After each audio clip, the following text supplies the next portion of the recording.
నా పేరు రాచూరి వెంకటరమణ. మా నాన్నగారి పేరు రాచూరి వెంకటరామ శాస్త్రి గారు. మా యొక్క అన్న కుమారుడు రాచూరి వెంకటకీర. ఈ పాపంపేట భూముల వ్యవహారానికి సంబంధించినటువంటి విషయం మీద ఒక క్లారిటీ అనేది ఇచ్చే విషయంలో ఈ సమావేశము ఏర్పాటు చేశామండి. ముఖ్యంగా చెప్పేది ఏంటంటే, యాజ్ పర్ ద లా మేము ఫర్దర్ మాకు న్యాయం జరిగేలాగా మేము ప్రొసీడ్ అవుతాము. సెకండ్ థింగ్ వచ్చేసి, వెరీ ఇంపార్టెంట్ థింగ్, అక్కడ ఉండేటువంటి ప్రజలను, పర్టికులర్గా ఇల్లు కట్టుకున్నటువంటి వాళ్ళను,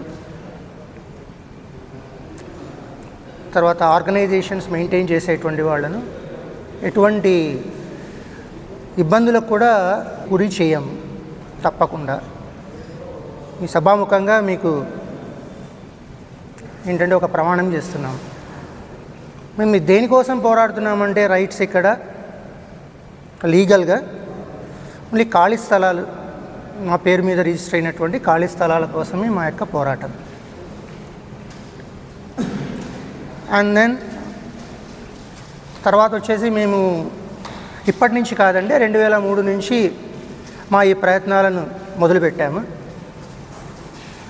అలాగే ఉద్యోగ రీత్యా మేము ఒక్కొక్కళ్ళు ఒక్కొక్క చోటు ఉంటాము.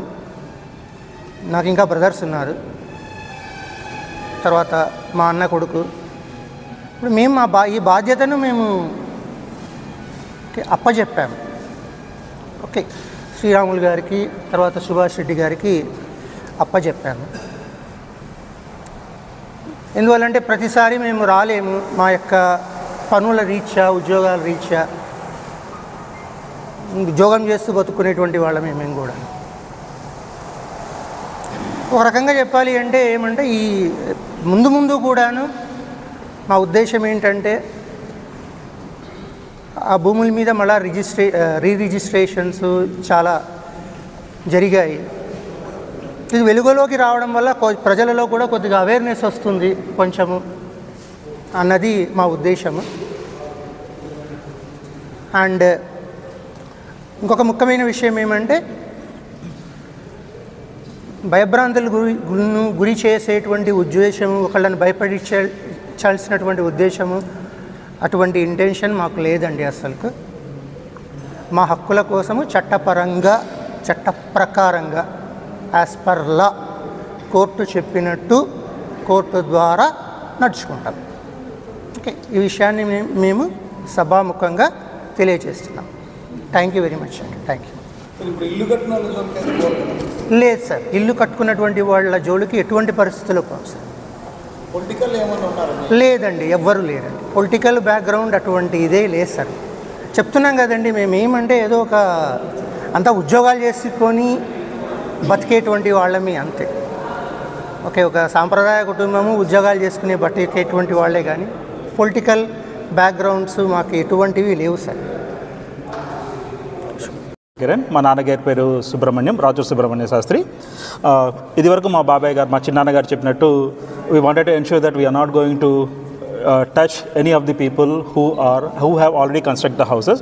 దయచేసి మీరు వినండి. మేము మా ఉద్దేశము మా బాబాయ్ గారు చెప్పినట్టు ఎవరిని డిస్టర్బ్ చేయడం కాదు, ఎవరిని భయభ్రాంతులకు గురి చేయడం అసలే కాదు. మేము అసలు కట్టిన ఇల్లు వాటి జోలికి అసలు వెళ్ళట్లేదు.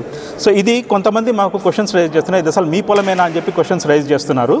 సో దానికి అసలు ఇది ఎలా వచ్చింది, మా పొలం మాది అని చెప్పి ఎలా సంక్రమించింది, సో మీకు కొన్ని డాక్యుమెంట్ ప్రకారం మీకు వివరిస్తాను.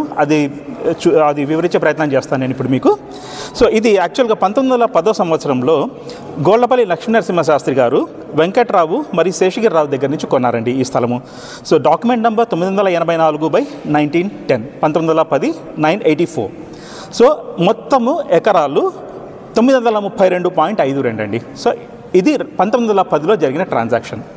దాని తర్వాత ఏమైందంటే వాళ్ళు ఎవరైతే గోళ్లపల్లి లక్ష్మీ నరసింహ శాస్త్రి గారి వారసులు వీటిని కాలక్రమేణా అమ్ముకుంటా వచ్చారండి.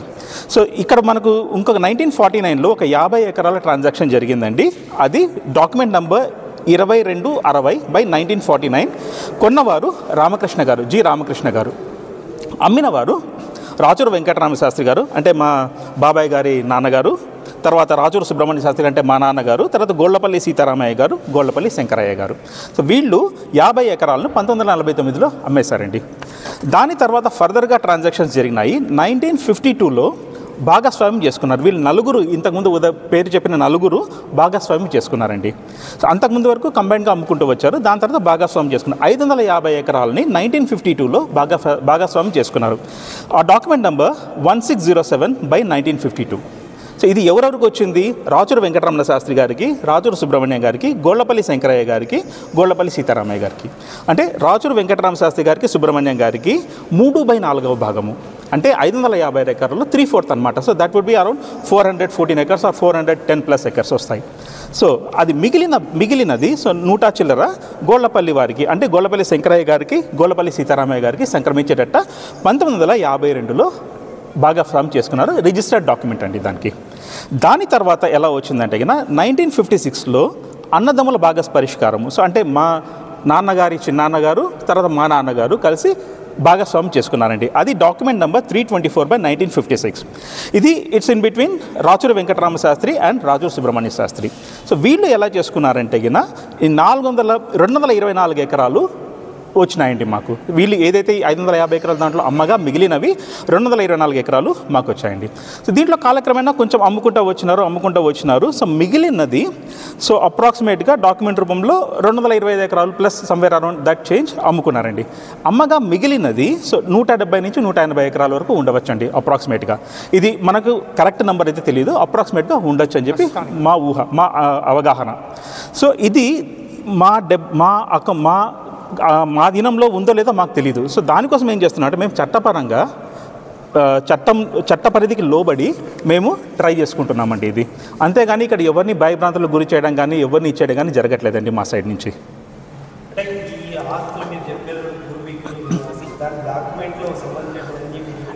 అన్నీ ఉన్నాయి సార్ మా దగ్గర.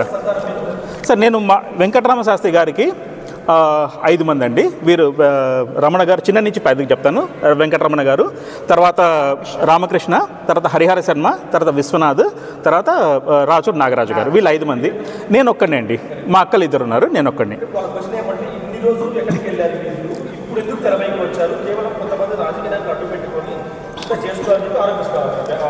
అటువంటి ఉద్దేశం లేదు సార్. 2003లోనే మేము ప్రయత్నం చేశాం. మా అన్నయ్యలు ఇద్దరు ఇక్కడే వర్క్ చేసేవాళ్ళు. రైల్వేలో పెద్ద అన్నయ్య, రెండో అన్నయ్య వచ్చేసి టీచర్గా పనిచేసేవాళ్ళు. అప్పట్లో మేము ట్రై చేశాం సార్. ట్రై చేస్తే కొద్దిగా పొలిటికల్గా కొద్దిగా థ్రెట్ వచ్చింది, ఓపెన్గా చెప్తున్నాను. ఇక భయపడ్డారు వాళ్ళు. భయపడి మేము విత్డ్రాల్ చేశాం. ఉన్నారండి మా అన్నయ్య వాళ్ళు. లేదండి, లేదు. నాకు అర్థం కాలేదు సార్ మీకు.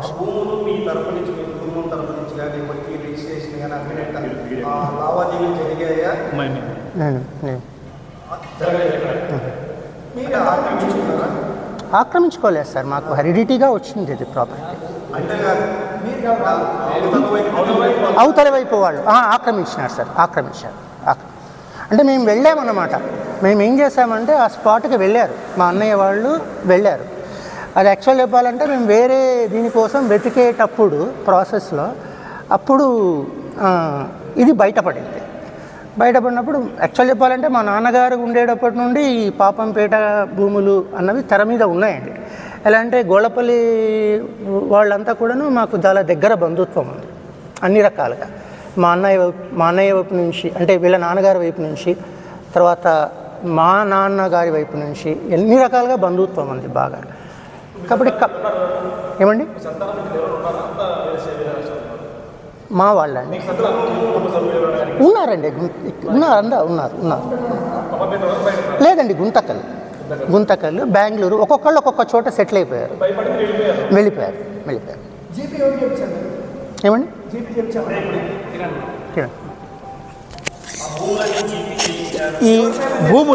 ఈ భూములు వాస్తవంగా మాకైతే ఇంత ఉండొచ్చు అని చెప్పి అనుకున్నాం. ఇట్స్ సింపుల్ మ్యాథమెటిక్స్ అండి. మీ దగ్గర 10 రూపాయలు ఉంది, మీరు ఒకరికి 5 రూపాయలు ఇచ్చారు, ఇంకొకరికి 1 రూపాయి ఇచ్చారు, మీ దగ్గర ఎంత ఉంటుందండి? 4 రూపాయలు ఉంటుంది. అది ఎవరిదండి? అది మీదే కదండి. అదే కాన్సెప్ట్తో మేము కూడా వచ్చామండి. ఎక్కడైతే మేము అమ్మనిది మేమైతే అమ్మలేదండి. అది రికార్డ్ ప్రకారం మీరు ఈసీ కూడా చూసుకోవచ్చండి. అది మా నాన్నగారు కానీ వెంకటరామ శాస్త్రి కానీ ఎవ్వరు అమ్మలేదండి. ట్రాన్సాక్షన్స్ అయితే జరగలేదు. తర్వాత if you want you can get in to the EC and you can see all the details. Okay. So తర్వాత ఏమవుతుందంటే దాన్ని బేస్ చేసుకొని మేము వచ్చామండి ఇక్కడికి. సో మేము ప్రతి ఒక్కసారి మేము ఇక్కడికి రాలేమండి, ఎందుకంటే అది ఖర్చుతో కూడిన వ్యవహారము, ప్లస్ మాకు కూడా ఆఫీస్ పనులు ఉంటాయి.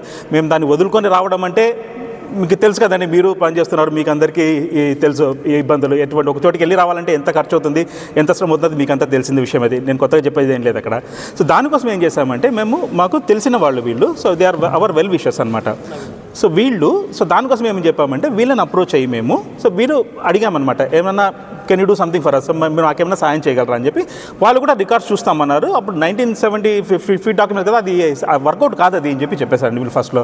కానీ తర్వాత ఏం చేస్తుంటే కార్యక్రమంలో మేము కూడా అడగడం జరిగింది, multiple times we requested them. So అప్పుడు ఏం చేశారంటే వీళ్ళు ఓకే చూస్తాము, ఎందుకంటే వీళ్ళు ఇంత కాన్ఫిడెంట్గా చెప్తున్నారు, so let's give a try అని చెప్పి వాళ్ళు కూడా మరి వాళ్ళ మనసులో ఏమనిపించిందో ఏమో అది వారే చెప్తారు మీకు. సో దానికోసం అని చెప్పి వాళ్ళు చూస్తాం మేము అని చెప్పి చెప్పారండి. సో చూస్తామనేటప్పటికి మాకు కొంచెం అనిపించింది. సో ఇది మా ఉద్దేశమే కాదండి, ఇప్పుడు కొన్న వాళ్ళు కూడా ఫ్రాడ్ చేసి అయి ఉండొచ్చు. సో అది కూడా వాళ్ళకు కూడా అవేర్నెస్ అండి. ఇంకా ఫర్దర్గా ఏదైతే ట్రాన్సాక్షన్స్ జరుగుతాయో they also should be aware, వాళ్ళు కూడా అవేర్నెస్ ఉండాలి అక్కడ. సో దానికోసం అని చెప్పేసి మేము ట్రాన్సాక్షన్స్లో కూడా ట్రాన్స్పరెన్సీ అనేది ఉండాలి అన్న ఉద్దేశం సార్. అంతే, అది అసలు ఆ క్వశ్చనే రాదండి. ఇప్పుడు మేము ఉన్నామండి, మేము ఇల్లు కట్టుకున్నాం, మేము ఇల్లు కొన్నాం, ఎవరు వచ్చి మాది చేస్తే అది పద్ధతి కాదండి. అది మేము లీగల్గా ప్రొసీడ్ అవుతున్నాం, అదే వీళ్ళకి ఇచ్చామండి. మేము ప్రతి ఒక్కదానికి మేము రాలేము కదా, దానికోసం గతంలో చూసారండి, గతంలో చేశారండి, గతంలో కూడా చేశారండి, గతంలో కూడా చేశారు. కానీ అదంతా ఇది కాలేదండి, ఫ్రూట్ఫుల్ కాలేదు.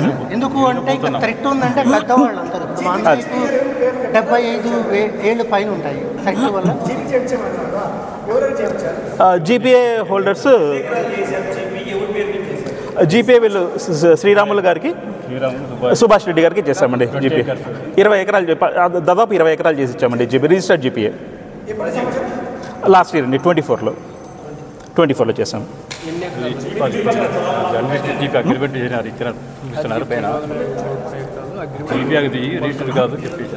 ఇంకొకటి 290 ఎకరాలకు మేము అన్రిజిస్టర్డ్ జీపీఐ అండి. అది ఎందుకంటే వాళ్ళు ఇప్పుడు ఎవరిదైనా వెళ్ళి వీళ్ళు ఏమైనా వ్యవహారాలు చక్కబెట్టాలన్నా కూడా గవర్నమెంట్ దగ్గర కానీ సర్వే దగ్గర కానీ ఎక్కడికైనా వెళ్ళాలన్నా కూడా వాళ్ళు వెళ్ళాలి కదండి. వాళ్ళు మీరెవరైనా అడిగే క్వశ్చన్ వస్తుంది. సో దానివల్ల మేము ఏం చేస్తుంటే అన్రిజిస్టర్డ్ జీపీఐ అవుట్ చేసి ఇచ్చామండి వీళ్ళకు, అందాజుగా అప్రాక్సిమేట్గా ఇచ్చేసి ఇచ్చాము. ఎలక్ట్రానిక్ మీడియా సోదరులందరికీ నమస్కారం. ఇప్పుడే ఈ పాపంపేట భూములకు సంబంధించి దాని యొక్క ఆసాంలో మాట్లాడడం జరిగింది. వాస్తవంగా గత 10 రోజుల నుంచి అనంతపురం జిల్లాలో పాపంపేట గ్రామాన్ని 6,000 కోట్లతో 900 ఎకరాలని ఆక్రమించుకుంటున్నారు, కూలగొడుతున్నారు. ఇంకా ప్రజలంతా భయాందోళనకు గురి చేస్తూ కొంతమంది చిలువల పలువలు చేసి దీన్ని రాస్తున్నారు, చూస్తున్నాం. కానీ పత్రికకు స్వేచ్ఛలు ఉన్నాయి, మాట్లాడాల్సిందే, ప్రశ్నించాల్సిందే, మేము కాదనము. కానీ వాస్తవంగా రాచూరి కిరణ్ గారు, వెంకటరమణ గారు మా ప్రాంత వాసులు. వాళ్ళు మొట్టమొదట నన్ను అప్రోచ్ అయ్యి, మీరు న్యాయవాది కదా అన్న, మీరు మాకు సుపరిచితులే, ఎందుకంటే ముందు నుంచి వాళ్ళు ఒక సందర్భంలో వాళ్ళ డాక్యుమెంట్లు తీసుకొచ్చి, అన్న మాకేమన్నా అన్న పాపంపేటలో భూములు ఉన్నాయి, గతంలో మేము అక్కడ 2003లో పోతే అక్కడ రానిలేదు, మా మీద దౌర్జన్యం చేశారు, మేము మా తండ్రి గారు భయపడి ఆ ఊరు వదిలిపెట్టి కానీ మా చిన్నాన్నగారు ఫాదర్ గారు రావడం జరిగింది. ఆ సందర్భంలో మీరేమైనా మాకు సాయం చేస్తే లీగల్గా, చట్టపరంగా, న్యాయపరంగా ఏవైనా మాకు హక్కులు, మాకు సంక్రమించే భూములు ఉన్నాయి, మేము అమ్మినాము ఆయన వివరంగా చెప్పడం జరిగింది. ఏదో కొంత భూములు మేము చాలా కష్టపడుతున్నాము, ప్రైవేట్ కంపెనీల్లో పనులు చేసుకుంటున్నాము, ఏదో మాకు సంక్రమిస్తే కొంత భూమిని మాకు చట్టపరంగా, లీగల్గా, న్యాయపరంగా వస్తే మేము మావి కొంత చేసుకుంటామని చెప్పి వనగూచుకుంటామని చెప్పి నాతో చెప్తే నేను శ్రీరాములు గారు మీరు ఈ రికార్డు పరంగా ఈ డాక్యుమెంట్ల ప్రకారంగా మీ ఇప్పుడు చెప్పిన డాక్యుమెంట్లు కానీ మీకు అన్నిటికీ ఈ నెంబర్లతో 1910 నుంచి ఇప్పటి వరకు ఏమేమి ట్రాన్సాక్షన్ జరిగింది రికార్డు అంతా క్షుణ్ణంగా ఉంది. ఎందుకంటే గత 5-7-8 సంవత్సరాల నుంచి దీనిపైన చిన్నంగా ఒక్కొక్క రికార్డు తీస్తూ లీగల్గా రిజిస్టర్ ఆఫీస్లో ఏముండాయి, రెవెన్యూ ఆఫీస్లో ఏముండాయి అని చేస్తూ తీస్తే దాదాపుగా దాంట్లో 90% భూములు 80% భూములు 900 ఎకరాల్లో ఇండ్లు కట్టుకున్నారు. కొంతమంది వాళ్ళు చెప్పినట్లు వాళ్ళు అమ్మినారు. అమ్మగా మిగిలిన భూమినన్నా ఏమైనా ఉందా అని చూస్తే ఆ భూముల్లో కానీ కొంతమంది వాళ్ళతో కొనిన భూములు కానీ కొంతమంది 4 ఎకరాలు రిజిస్టర్ చేసుకుంటే 7 ఎకరాలు 8 ఎకరాలు కబ్జాలో ఉండారు. ఆ విధంగా మా భూములు కబ్జాలో ఉన్నాయని తేల్చి వాళ్ళు అంటున్నట్ల అందరూ అంటున్నట్ల 290 ఎకరాలు జీపీఏ చేసుకున్నారు రిజిస్టర్ అని చెప్పి చిలోల్పలగా చెప్తున్నారు. కానీ అది అవాస్తవం. ఆ రోజు ఈ భూములకు సంబంధించి సర్వే చేయాలంటే రెవెన్యూ వాళ్ళ దగ్గర పోతే అయ్యా మీకేముంది, మీకు హక్కు ఏముంది, మీరెవరు ఇక్కడ వచ్చి అడిగేదానికి ఏం హక్కు ఉంది, ఓనర్లు ఇది అంటే ఓనర్లు రాలేకపోతున్నారు. వాళ్ళ పనుల రీత్యా వాళ్ళ యొక్క పరిస్థితుల రీత్యా వాళ్ళకి రక్షణ లేదని రాలేదు. మాకు ఒక రికార్డు ద్వారా మాకు ఒక అన్రిజిస్టర్ రికార్డు మాకు చేయడం జరిగింది. మీరు ఈ రికార్డు ద్వారా మేము చేస్తే వాళ్ళు తాగపోతే మేము అట్లా చేయము, మీరు ఇప్పుడు ఇన్నాళ్ళ నుంచి ఎక్కడ పోయారు, ఈరోజు వచ్చి చేయమని చెప్తే దీన్నే అన్రిజిస్టర్ రికార్డ్ డాక్యుమెంట్ తీసుకొని హైకోర్టులో వేస్తే హైకోర్టు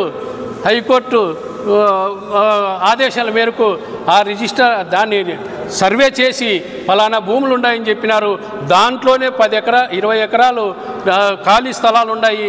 దానికి మాత్రమే వాళ్ళు రిజిస్టర్డ్ జీపీఏ చేసి ఇచ్చారు తప్ప భూమినంతా జీపీఏ చేయలేదు. 200 చిల్లర జీపీఏ చేయలేదు. మేము పత్రికాముఖంగా మీకు తెలియజేయడం అంటే రాజకీయ నాయకులు దీంట్లో ఎంటర్ అయినారు. అధికార ప్రతిపక్ష పార్టీలకు సంబంధమే లేదు.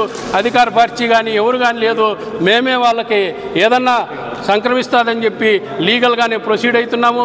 ఇప్పుడు కానీ వాళ్ళు చెప్పినారు మేము ఆ ఇండ్ల జోలికి రాము. ఏం చెప్పేదేమంటే కొన్ని ఏండ్ల పాటు కొన్ని లక్షల రూపాయలు హెచ్చించి కూడబెట్టుకున్న జుమ్ముని ఇల్లు కట్టుకుంటే ఈరోజు పడిగొడతారేమో అనే భయాందోళనకు గురవుతున్నారు. ఎట్టి పరిస్థితుల్లో అలాంటి పని జరగదని చెప్పి వాళ్ళు ఓనర్లుగా చెప్తున్నారు. మేము కానీ చెప్పేదేమంటే భవిష్యత్తులో ఏదన్నా కోర్టు ద్వారా లీగల్గా చట్టంగా న్యాయంగా ఏదన్నా ఉందని తేలితేనే ఆ పాపంపేట భూమిలో ఆక్రమించిన భూములనే ఖాళీ భూములనే ఎలాంటి పరిస్థితుల్లో రిజిస్టర్ భూములు కానీ ఇండ్లు కట్టుకున్న భూములు కానీ దానిలో జోలి పోకుండా ఖాళీ భూములు ఆక్రమించుకున్న భూములు మాత్రము చట్ట పరిధిలో చట్టం మాకి కోర్టు ద్వారా వస్తే మాత్రం మేము దాంట్లోకి వస్తామని చెప్తున్నాము.